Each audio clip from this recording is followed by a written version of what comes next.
Hello दोस्तों, कैसे हैं आप सभी। आशा करते हैं आप सभी स्वस्थ होंगे, मस्त होंगे और आपकी स्टडी भी अच्छी चल रही होगी। दोस्तों, आज की इस क्लास में हम Uttarakhand green turn current affair 2026 की 10वीं क्लास पढ़ने जा रहे हैं, जिसमें सभी क्वेश्चंस आपके इम्पोर्टेंट और सेलेक्टेड हैं। दोस्तों, 14 जून को वीडियो बीपीडीओ पटवारी लेखपाल का री एग्ज़ाम होने जा रहा है। इस एग्ज़ाम में 2025-26 का करंट अफेयर पूछा जाएगा। तो जिन लोगों का यह एग्ज़ाम है तो वह हमारी इस सीरीज से जुड़ सकते हैं। आपको यहाँ पर दोस्तों कंप्लीट यह बुक कराई जाएगी, क्योंकि UK triple SC green turn book से करंट अफेयर अच्छा खासा पूछ लेता है। तो प्लीज़ आपसे रिक्वेस्ट है कि चैनल को सब्सक्राइब कर लें और आज की इस वीडियो को लास्ट तक जरूर देखें, और पसंद आए तो प्लीज़ इसे लाइक करें, दोस्तों में शेयर करें। तो चलिए शुरू कर लेते हैं आज के अपनी इस क्लास को, जिसका पहला क्वेश्चन है, बताना है भारत की सबसे लंबी रेल सुरंग सफलतापूर्वक किस राज्य में बनकर तैयार हुई है। सही आंसर हो जाएगा ऑप्शन डी, उत्तराखंड में।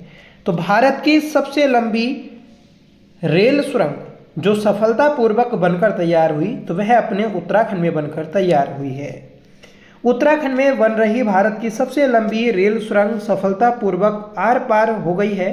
यह सुरंग 125 किलोमीटर लंबी ऋषिकेश कर्णप्रयाग ब्रॉडगेज रेल परियोजना का हिस्सा है और इसकी लंबाई 14.57 किलोमीटर है, जो देवप्रयाग में सोन से जानसू तक बनी है। तो आपसे ये भी क्वेश्चन बन जाएगा कि देवप्रयाग में सोन से किस स्थान तक इस रेल सुरंग को बनाया गया, तो जानसू तक बनाया गया है। लंबाई याद रखिएगा 14.57 किलोमीटर।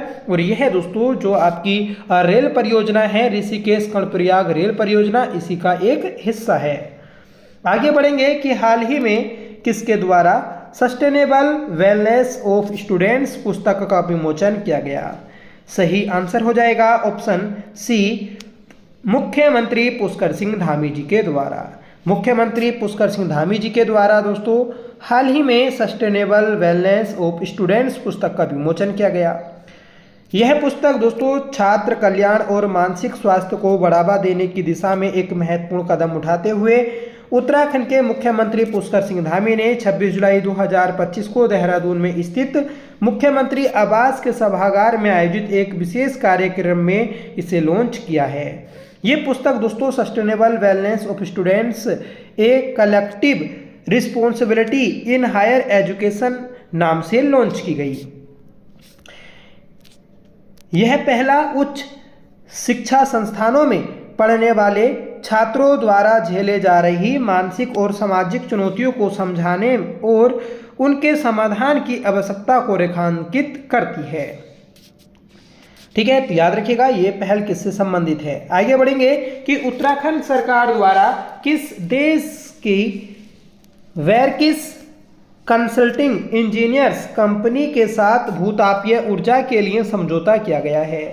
तो उत्तराखंड सरकार के द्वारा दोस्तों आइसलैंड देश की जो वेरकिस कंसल्टिंग इंजीनियर्स कंपनी है, इसके साथ दोस्तों भूतापीय ऊर्जा को लेकर समझौता हुआ है। उत्तराखंड सरकार ने राज्य में भूतापीय ऊर्जा के अन्वेषण और विकास के लिए आइसलैंड के साथ समझौता किया है। यह समझौता आइसलैंड की कंपनी वेरकिस कंसल्टिंग इंजीनियर्स के साथ किया गया है, जिसका उद्देश्य राज्य में 40 भूतापीय स्थानों की खोज करके बिजली उत्पादन करना है। इसका उद्देश्य है दोस्तों 2070 तक कार्बन तटस्थ कार्बन न्यूट्रल लक्ष्य को प्राप्त करने की दिशा में काम करना। ठीक है, तो उत्तराखंड का दोस्तों और पूरे भारत का भी एक टारगेट है कि भारत को कब तक कार्बन न्यूट्रल बनाया जाएगा, तो 2070 तक। आगे बढ़ जाएंगे, बताना है कि किस राज्य के द्वारा भूतापीय ऊर्जा नीति 2025 लागू की गई। तो भूतापीय ऊर्जा नीति हाल ही में ये दोस्तों उत्तराखंड के द्वारा लागू की गई है। सही आंसर बन जाएगा ऑप्शन बी, उत्तराखंड मंत्रिमंडल ने आर्थिक और पर्यावरणीय दृष्टि से सतत भूतापीय संसाधनों की खोज और विकास के लिए वैज्ञानिक और तकनीकी अनुसंधान को बढ़ावा देने हेतु उत्तराखंड भूतापीय ऊर्जा नीति 2025 को मंजूरी दी। मंत्रिमंडल ने राज्य स्तरीय खनिज ट्रस्टों के गठन को प्रोत्साहित करने के लिए उत्तराखंड राज्य खनिज अन्वेषण ट्रस्ट नियम 2025 को भी मंजूरी दी है। तो क्वेश्चन मोस्ट इंपोर्टेंट है, याद रखिएगा आप, भूतापीय ऊर्जा नीति और भूतापीय ऊर्जा को लेकर किस देश से समझौता हुआ, तो दोनों ही इंपोर्टेंट हैं। आगे बढ़ जाएंगे कि मुख्यमंत्री पुष्कर सिंह धामी ने धारा मेरा, नोला मेरा, गांव मेरा, प्रयास मेरा पर आधारित भागीरथ मोबाइल ऐप का शुभारंभ किया। यह ऐप किससे संबंधित है? तो जो भागीरथ मोबाइल ऐप है ये दोस्तों आपका जल से संबंधित है। ऑप्शन सी आपका करेक्ट आंसर बन जाएगा। मुख्यमंत्री पुष्कर सिंह धामी ने धारा मेरा, नोला मेरा, गांव मेरा और प्रयास मेरा पर आधारित इस मोबाइल ऐप को लॉन्च किया। इस ऐप के माध्यम से लोग अपने क्षेत्र के क्रिटिकल और संकटग्रस्त जल स्रोतों की जानकारी साझा कर सकेंगे। ऐप के माध्यम से चिन्हित स्रोतों का सरकार पुनर्जीवीकरण की दिशा में काम करेगी। देखिए, ऐसे जल स्रोत जो आपके सूख चुके हैं तो उनको दोबारा से जीवित करने का यहाँ पर सरकार कार्य करेगी भगीरथ ऐप के माध्यम से। आगे बढ़ेंगे कि हाल ही में राज्य सरकार के द्वारा लॉन्च किए गए भूदेव ऐप का संबंध किससे है? तो भूदेव ऐप का संबंध है दोस्तों भूकंप से। सही आंसर हो जाएगा ऑप्शन सी। ये जो आपका ऐप है, इस ऐप के माध्यम से दोस्तों जब भूकंप आने वाला होगा तो पहले ही दोस्तों अलर्ट कर दिया जाएगा, इसलिए इसे दोस्तों लॉन्च किया गया। और ये दोस्तों भूदेव ऐप जो है ये आपका IIT रुड़की के सहयोग से बनाया गया है। आगे बढ़ जाएंगे कि हाल ही में उत्तराखंड के राज्यपाल द्वारा किस चैट बोर्ड का शुभारंभ किया गया जो महिलाओं को डिजिटल माध्यम से सशक्त बनाने हेतु आर्टिफिशियल इंटेलिजेंस आधारित सेवाएं प्रदान करेगा। सही आंसर है ऑप्शन बी, गार्गी नारी शक्ति ऐप। गार्गी नारी शक्ति ऐप के माध्यम से दोस्तों महिलाओं को सशक्त बनाने का कार्य किया जाएगा। देखिए, उत्तराखंड के राज्यपाल लेफ्टिनेंट जनरल गुरमीत सिंह ने गार्गी नारी शक्ति चैटबोर्ड का औपचारिक लोकार्पण किया। यह आर्टिफिशियल इंटेलिजेंस आधारित चैटबोर्ड है जिसका उद्देश्य महिलाओं को डिजिटल माध्यम से सशक्त बनाना है। यह चैटबोर्ड निम्नलिखित प्रमुख क्षेत्रों में महिलाओं को सहायता प्रदान करेगा, जैसे कानूनी सहायता, करियर परामर्श, वित्तीय साक्षरता, सुरक्षा उपाय और दोस्तों स्वास्थ्य सेवाएं। यह पहल महिलाओं को उनके अधिकारों व अवसरों के प्रति जागरूक कर उन्हें आत्मनिर्भर बनाने की दिशा में एक महत्वपूर्ण कदम है। नेक्स्ट क्वेश्चन है कि केंद्रीय विद्युत एवं सिंचाई बोर्ड ने UJVNL के तिलोत विद्युत गृह को सर्वश्रेष्ठ जल विद्युत परियोजना के पुरस्कार से नवाजा है। यह किस जनपद में स्थित है? तो जो तिलोत बांध है ये दोस्तों आपका उत्तरकाशी में भागीरथी नदी पर स्थित है। ऑप्शन डी करेक्ट आंसर बन जाएगा। नेक्स्ट क्वेश्चन है कि उत्तराखंड के छठे वित्त आयोग के अध्यक्ष कौन नियुक्त हुए हैं? तो छठे वित्त आयोग के अध्यक्ष नियुक्त हुए हैं दोस्तों option B, N Ravishankar. N Ravishankar Uttarakhand के छठे वित्त आयोग के अध्यक्ष बने। जो छठा वित्त आयोग है ये दोस्तों 2026 से लागू हो गया।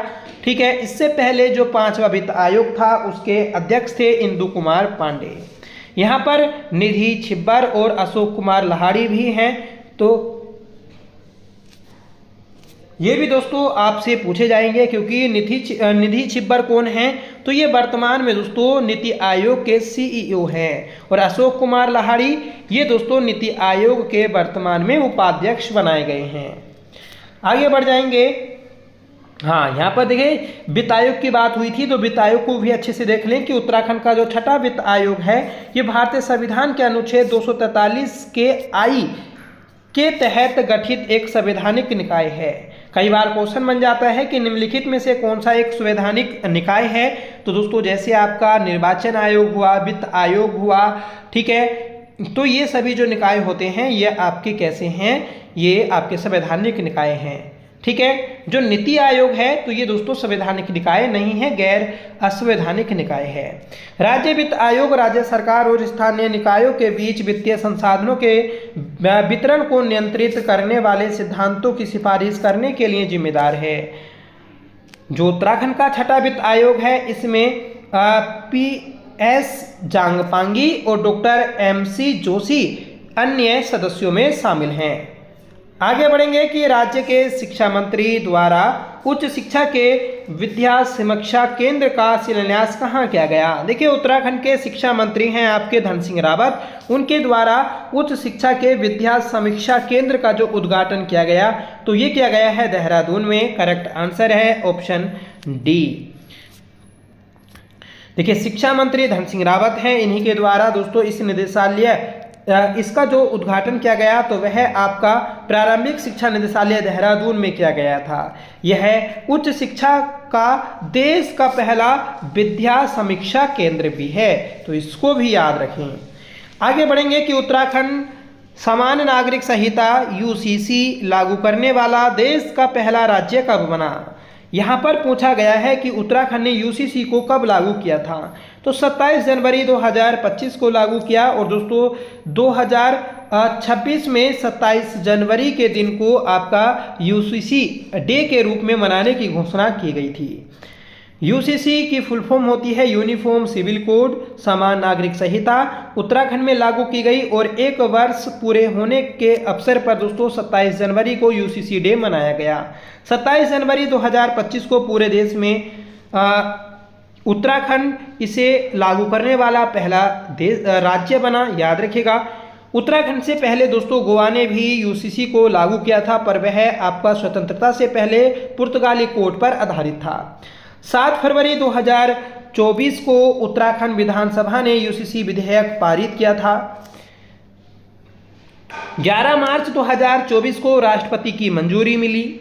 26 जनवरी 2026 को UCC संशोधन अध्यादेश आपका लाया गया था।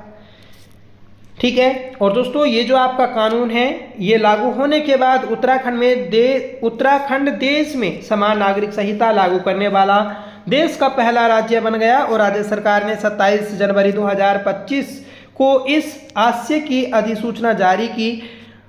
समान नागरिक संहिता उत्तराखंड के अधिसूचित जनजातियों और संरक्षित प्राधिकरण सशक्त व्यक्तियों और समुदायों को छोड़कर सभी निवासियों पर लागू होगा। ठीक है, तो देखिए UCC अपने आप में एक छोटा टॉपिक है जहां से प्रश्न बनने की उम्मीद रहती है, तो इसको हम अच्छे से यहां पर देख लेते हैं। देखिए उत्तराखंड समान नागरिक संहिता के बारे में, तो उत्तराखंड समान नागरिक संहिता विवाह, तलाक, उत्तराधिकार और विरासत से संबंधित मामलों को सरल और एक समान कानून बनाती है। इसका मतलब है कि चाहे कोई व्यक्ति हिंदू हो या मुस्लिम या अलग अलग जातियों का हो, इन चारों मामलों पर कानून एक ही जैसा होगा। इसमें विवाह का पंजीकरण करवाना अनिवार्य है। 26 मार्च 2010 से पहले संपन्न विवाह या राज्य के बाहर के विवाह कानूनी शर्तों को पूरा करने का पंजीकरण के लिए पात्र होंगे। मतलब अगर 26 मार्च 2010 से पहले अगर वह कहीं बाहर शादी किया हुआ है तो उस पर लागू नहीं होगा, उसके बाद में इसको लागू किया जाएगा। इसमें पुरुष न्यूनतम 21 वर्ष और महिला न्यूनतम 18 वर्ष के लिए एक समान विवाह योग्य आयु निर्धारित की गई है। और सभी धर्मों में तलाक के मामले में अपनाए जाने वाले समान आधार और प्रक्रिया का प्रावधान किया गया है। इसमें दोस्तों 3 तलाक जैसे मुस्लिम समुदाय में प्रचलित बहु विवाह, एक पुरुष की एक से अधिक पत्नियां होना, और हलाला एक ऐसी प्रथा जिसमें महिला को दूसरे पुरुष से विवाह करना चाहिए और फिर अपने पिछले पति से दोबारा विवाह करने से पहले उसे तलाक दे देना चाहिए, पर प्रतिबंध लगाया गया है। इसमें उत्तराधिकार और विरासत के मामले में समान अधिकार भी दिए गए हैं। यह लिव इन रिलेशनशिप को मान्यता देता है, लेकिन इसके लिए अनिवार्य पंजीकरण की आवश्यकता होगी। और दोस्तों जो आपकी जनगणना 2027 चल रही है, इसमें लिव इन रिलेशनशिप को विवाहित दंपत्ति माना जाएगा। ठीक है। और हमने दोस्तों 2027 की जो जनगणना से संबंधित आपके सभी महत्वपूर्ण प्रश्न हैं उनको कर लिया है, तो प्लीज़ आप उसको देख लीजिएगा, चैनल पर उसको सर्च कर लें, ठीक है। उत्तराखंड में समान नागरिक संहिता की पृष्ठभूमि, तो 27 मई 2022 को पुष्कर सिंह धामी सरकार ने उत्तराखंड के लिए समान नागरिक संहिता का मसौदा तैयार किया था। मतलब जो आपकी दोस्तों एक कमेटी थी, ये कमेटी कब गठित की गई थी, तो 27 मई 2022 को, और इसके लिए दोस्तों सुप्रीम कोर्ट की सेवानिवृत्त न्यायाधीश न्यायमूर्ति रंजना प्रकाश देसाई को अध्यक्ष बनाया गया था। रंजना प्रकाश देसाई वर्तमान में दोस्तों जो 8वां वेतन आयोग केंद्र सरकार के द्वारा बनाया गया है, तो उसका अध्यक्ष इन्हीं को बनाया गया है, ठीक है। समिति की सिफारिश के आधार पर 2024 में उत्तराखंड विधानसभा में एक विधेयक पेश किया गया, जिसके बाद 27 फरवरी 2024 को विधानसभा के द्वारा इसे पारित किया गया। राष्ट्रपति द्रौपदी मुर्मू ने 13 मार्च 2024 को इस कानून को अपनी मंजूरी दी थी, ठीक है। अगर पूछे कि इसका संविधान में कहाँ उल्लेख है, तो दोस्तों संविधान के अनुच्छेद 44 के अनुच्छेद 44 और दोस्तों पार्ट 4 के अंतर्गत राज्य नीति निर्देशक तत्वों में इसका प्रावधान है, ठीक है। उत्तराखंड भारत का पहला राज्य है जिसने अनुच्छेद 44 के प्रावधान के तहत कानून बनाया है, ठीक है। और दोस्तों ये जो आपका यूसीसी पोर्टल है, तो ये है ucc.uk.gov.in, ठीक है। तो ये था दोस्तों यूसीसी से संबंधित, हमने सब कुछ यहाँ पर देख लिया। यहाँ से ही दोस्तों प्रश्न बनेंगे। राज्य में पहला सोलर मेला सौर कौथिक का शुभारंभ कहाँ किया गया, तो सौर कौथिक का आयोजन किया गया दोस्तों आपका देहरादून में। करेक्ट आंसर है ऑप्शन ए। तो मुख्यमंत्री पुष्कर सिंह धामी ने रेंजर्स ग्राउंड देहरादून में उत्तराखंड के प्रथम सोलर मेले 2 दिवसीय सौर कौथिक का शुभारंभ किया। प्रदेश में 2027 तक 2500 मेगावाट क्षमता वाले सोलर प्लांट्स की स्थापना करने का लक्ष्य रखा है। देखिए मोस्ट इंपोर्टेंट चीज है, इसको याद रखें कि उत्तराखंड सरकार के द्वारा किस वर्ष तक 2500 मेगावाट क्षमता वाले सोलर प्लांट्स की स्थापना करने का टारगेट रखा गया, तो दोस्तों 2027 तक। अगला प्रश्न है कि उत्तराखंड ने अपनी नई आबकारी नीति के तहत कहाँ पहला वाइन उत्पादन केंद्र शुरू किया है, तो ये क्या है दोस्तों, कोटद्वार पौड़ी में। सही आंसर है ऑप्शन बी, ठीक है। देखिए उत्तराखंड ने अपनी नई आबकारी नीति के तहत कोटद्वार में पहला वाइन उत्पादन केंद्र शुरू किया ताकि वाइन पर्यटन को बढ़ावा दिया जा सके। देखिए वाइन को यहाँ पर पर्यटन भी बोला गया है, ठीक है। वाइन पर्यटन में वाइन इकाइयों के दौरे, वाइन के इतिहास और उत्पादन की जानकारी और चखने के अनुभव शामिल हैं। वाइन इकाइयों के पास गेस्ट हाउस विकसित किए जा रहे हैं ताकि पर्यटन को बढ़ावा दिया जा सके और क्षेत्र की प्राकृतिक सुंदरता को प्रदर्शित किया जा सके। उत्तराखंड में प्रचुर मात्रा में फल जैसे माल्टा, सेब, बुरांस, फूल, ठीक है, और नाशपाती, गलगल का उपयोग करके वाइन का उत्पादन किया जाएगा, ठीक है। कोटद्वार में एक निजी वाइन इकाई संचालित है। बागेश्वर और चंपावत में नई वाइन इकाइयां स्थापित की जा रही हैं, ठीक है। इस पहल का उद्देश्य वाइन प्रेमियों को वाइन उत्पादन इकाइयों का दौरा करने, वाइन के इतिहास के बारे में जानने और उत्पादन प्रक्रिया को समझने और विभिन्न प्रकार की वाइन का स्वाद लेने का अवसर मिलेगा, ठीक है। तो फ्रेंड्स ये थी आज की हमारी क्लास जिसमें हमने अपने 15 से अधिक प्रश्नों को देखा। सभी प्रश्न आपके मोस्ट इंपोर्टेंट थे, सभी को डिटेल से देखा, एक्स्ट्रा फैक्ट्स के साथ देखा। अगर आपका क्वेश्चन कैसे भी बने आप उसको गलत नहीं कर पाएंगे। देखिए हमने टोटल 10 क्लासेस कर ली हैं अपनी इस सीरीज की। अगर आपने पिछली सभी क्लासेस नहीं देखी हैं तो प्लीज़ आप उन्हें चैनल पर जाकर प्लेलिस्ट सर्च करके वहां से देख सकते हैं। दोस्तों ये बुक आपकी ऐसी है, यहाँ से प्रश्न आपको कम से कम 15 देखने को मिल जाएंगे, ठीक है। तो प्लीज़ चैनल से जुड़ें, चैनल को सब्सक्राइब कर लें। जिन लोगों का 14 जून को एग्ज़ाम है अच्छे से अपनी स्टडी करें। तो चलिए मिलते हैं नेक्स्ट वीडियो के साथ, तब तक के लिए bye. Thank you so much for watching. जय हिंद।